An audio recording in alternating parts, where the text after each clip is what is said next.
കരുണ തോന്നുന്ന ദൈവത്താലത്രേ സകലവും സാധിക്കുന്നത്. സൂര്യനുദിക്കുന്നത്, അസ്തമിക്കുന്നത്, സകല ജഡത്തിനും ആഹാരം കിട്ടുന്നത്, കമ്പനികൾ നന്നായിട്ട് നടക്കുന്നത്, സാമ്പത്തിക മാന്ദ്യം വരാത്തത്, കൊറോണയും അതുപോലുള്ള മാരക രോഗങ്ങളും അലട്ടിയെങ്കിലും എല്ലാം മാറിപ്പോയത് കർത്താവിന് ജനത്തോടുള്ള കരുണ കൊണ്ടാണ്.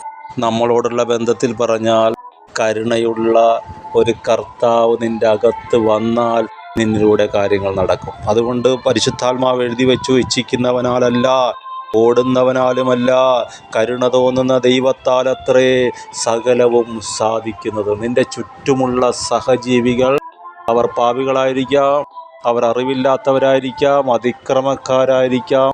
യേശുവിൻ്റെ കരുണ നിന്നിലുണ്ടാകട്ടെ.